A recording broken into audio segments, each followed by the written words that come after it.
इन सब वृक्षों को ज़्यादा आप महत्व दें और वन एवं पर्यावरण विभाग के अधिकारियों को भी मैंने निर्देश दिया है कि आप इन सब वृक्षों को ज़्यादा से ज़्यादा महत्व दें। धान, गेहूँ जो भी रबी फसल है उगा सकते हैं।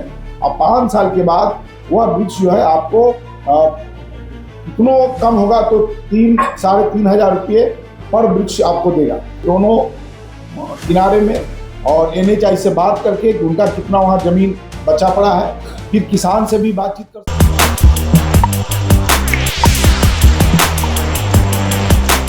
नमस्कार, मेरा नाम है कुणाल आरा। वॉइस ऑफ देख रहे हैं। देखिए, आज 31 दिसंबर है, कल 1 जनवरी हो जाएगा। इसकी उपलब्धि को देखते हुए जो है बिहार सरकार में मंत्री प्रमोद कुमार चंद्रवंशी, जो पर्यावरण एवं सहकारिता मंत्री हैं, वो आज प्रेस कॉन्फ्रेंस रखे और किस तरह से बिहार में पौधे लगेंगे, कितने काटे जा रहे हैं, सब कुछ की सूचना जो है वो दे रहे हैं। सुनिए क्या कुछ कह रहे हैं।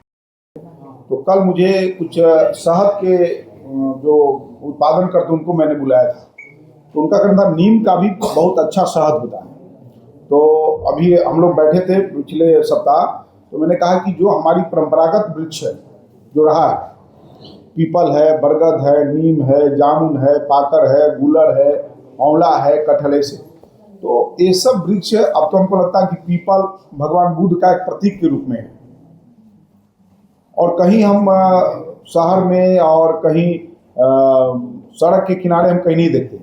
हाँ, दिल्ली में जरूर देखते हैं कि दिल्ली जाते हैं तो शहर के में भी हर जगह पीपल और नीम का वृक्ष है। ये सब वृक्ष के नहीं रहने के कारण क्या है कि जो हमारे पक्षी हैं जिनका भोजन मिलता था इन सब पौधों से,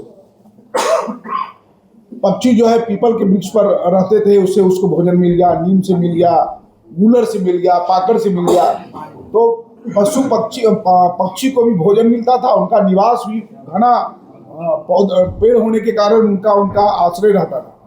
ये वृक्ष विलुप्त क्या, हम उसको प्रश्रय नहीं दे रहे हैं और प्रश्रय नहीं देने के कारण एक और समस्या हो रही है।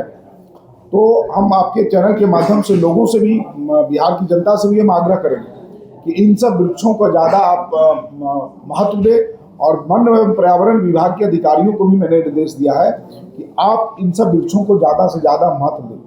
दूसरा कि कौन सा पॉपुलर वृक्ष, कल वो भी मेरे पास आए थे, वो भी एक अच्छा, बहुत अच्छा है कि आप वो वृक्ष लगाने के साथ आप अपना खेती भी कर सकते हैं। धान, गेहूँ जो भी रबी फसल है उगा सकते हैं। अब 5 साल के बाद वह वृक्ष जो है आपको कितनों कम होगा तो 3-3.5 हजार रुपये पर वृक्ष आपको देगा। तो यदि जिनके पास जमीन है तो इसका भी वृक्ष भी लगा सकते हैं, इनसे भी उनकी आमदनी होगी और वो फसल भी उगा सकते हैं। तो मैंने अपने विभाग को कहा कि पटना से खास करके डोभी तक जो नई सड़कें बनी है, नई सड़क बनने के कारण क्या है कि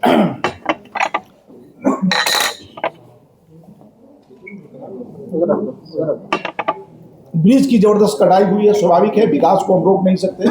तो हमने कहा कि इसको ग्रीन कॉरिडोर के रूप में आप इसको विकसित कीजिए, एक पायलट प्रोजेक्ट की तरह, यानी पटना से लेकर डोभी तक शहर के दोनों किनारे में और NHI से बात करके उनका कितना वहाँ जमीन बचा पड़ा है, फिर किसान से भी बातचीत कर सकते हैं। फलदार वृक्ष भी हम लोग लगा सकते हैं।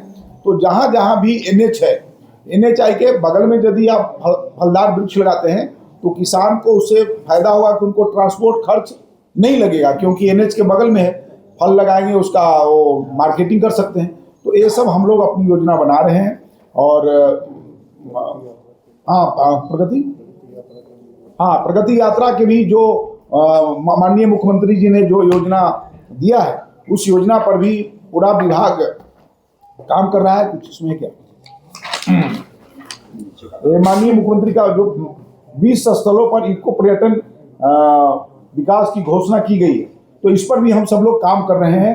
पर्यटन के और वन विभाग दोनों मिल करके हम लोग इस पर काम कर रहे हैं। आगे आपको बहुत ही अच्छा इसका देखने को मिलेगा। बिहार में पर्यावरण के क्षेत्र में, जलवायु परिवर्तन के क्षेत्र में हम लोग पूरा प्रयासरत हैं कि जो झारखंड में चला गया है हमारे हरियाली या जंगल, वो बिहार में पुनः स्थापित हो इसके लिए हम लोग रोड मैप तैयार किए। कुछ कह रहे थे मंत्री प्रमोद कुमार चंद्रवंशी कि किस तरह से बिहार में मुख्यमंत्री की तरफ से जो है पेड़ लगाने की बात कही गई है, उस पर अमल किया जा रहा है और अच्छे से नए साल की तैयारी हो रही है और उसमें पेड़ लगाने का काम जो है चल रहा है। जो पेड़ काटे जाते हैं सड़क के लिए, फैक्ट्री के लिए, वो विकास के लिए काटे जाते हैं, तो उसमें कोई कार्रवाई नहीं होगी। लेकिन जो आम जनता पेड़ काटती है उस पर सख्त से सख्त कार्रवाई होगी, ये मंत्री का आदेश है।